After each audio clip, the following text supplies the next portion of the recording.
Well, this brings us to the 7th visit, and I hope to hand you the master key to success before I finish, because my subject will lead you so near to the master key that you will be apt to recognize it.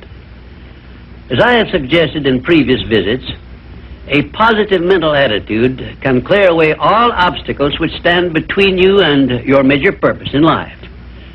Because of the importance of the subject of our visit, I shall not only tell you that a positive mental attitude heads the entire list of the 12 great riches in life, but I am going to give you explicit instructions as to what you must do to keep your mind positive.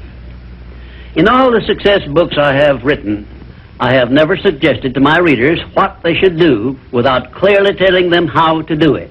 Are you ready? If you are ready, this visit may bring the most important change in your life you have ever experienced. 1. Learn to adjust yourself to other people's state of mind and difficulties so as to get along peacefully with them and to refrain from taking notice of trivial circumstances in your relations with other people by refusing to allow them to become controversial incidents. Great people always avoid small incidents of controversy when possible. 2. Establish for yourself a definite fixed system of conditioning your mind at the beginning of each day so you will keep it positive under all circumstances. 3. Learn the art of selling yourself to other people by indirection, such as asking leading questions which will bring out the sort of reactions from others which you desire.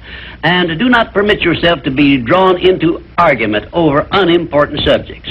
4. Adopt the habit of having a good hearty laugh every time you become irritated or angry, and it will help you if you begin each day with 1 minute of hearty laughing. This will change the chemistry of your brain and start you out with a positive mental attitude. However, you had better get out of sight when you take your laughing exercise. 5. Start each day with an expression of gratitude for all the adversities, defeats, failures you have experienced in the past, and search for the seed of an equivalent benefit these have yielded you through the passing of time. Then give thanks for the blessings you expect to receive during the day. 6. Learn to concentrate your attention on the can-do portion of all of your problems and desires and start action where you stand in carrying out this portion. No matter what may be your problem or your desire, there is always something you can do right now that will help you. Find out what this something is and do it. 7. Learn to transmute all unpleasant circumstances into immediate action which calls for a positive mental attitude, and make this a fixed habit. For example, when you are angry, switch your mind to some sort of action in connection with your hobby or your major purpose in life, and keep it busy with that subject for 5 minutes. 8. Recognize that every circumstance which influences your life, whether it is a pleasant or unpleasant circumstance, is grist for your mill of life, and so use it to make it pay you dividends in one form or another, remembering meanwhile that your strength grows out of your struggles. Follow this instruction and you will soon learn that there is no such thing as an unprofitable experience. 9. Look upon your life as a continuous process of education, of learning from all your experiences, good and bad, and to be always on the alert for gains of wisdom which come to you a little at a time in both your pleasant and unpleasant experiences. 10. Make the world over to fit your own pattern if you choose, but begin with yourself in some sort of self-improvement which will make you more open-minded, patient, and generous in your relations with others. 11.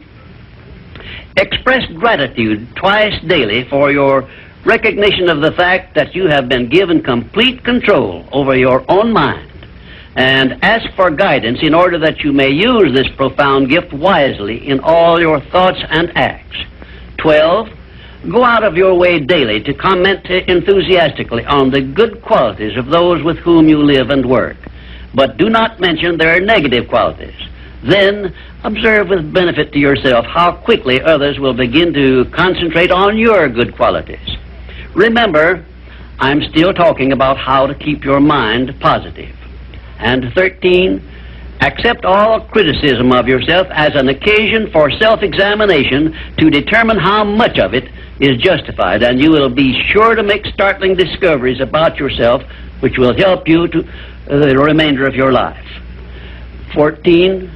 Do not accept from life or anyone else anything you do not desire.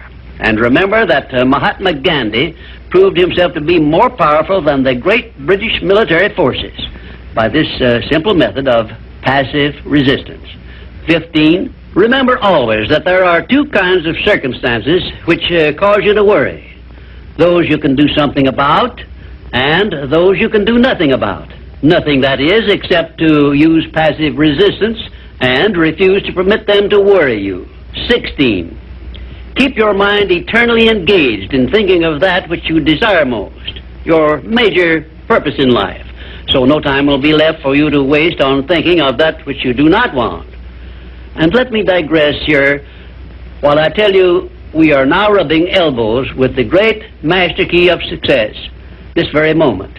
And 17, if you should ever be so unfortunate as to feel sorry for yourself, look around until you find someone who is worse off than yourself, and start where you stand to give him help.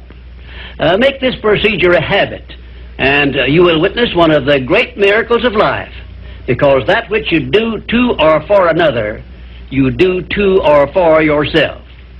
And 18, choose some person whom you consider to be the sort of person you would like to be.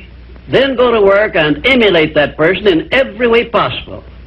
Great people have always been hero worshippers, but they pick the right sort of people to emulate. 19, cultivate your tone of voice so that your words have a pleasing musical sound. And remember that the sound of your voice is an open window through which other people look into your very soul.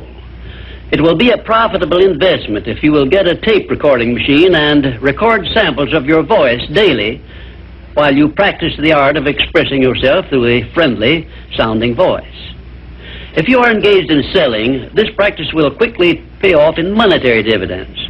20, last but by no means the least, write out this sentence and paste it in a prominent place where you work and on a mirror where you see yourself in your home. Whatever the mind can conceive and believe, the mind can achieve. Remember also that you are the only person who can provide you with a positive mental attitude. What are you going to do about it? On your answer to this question rests your entire future.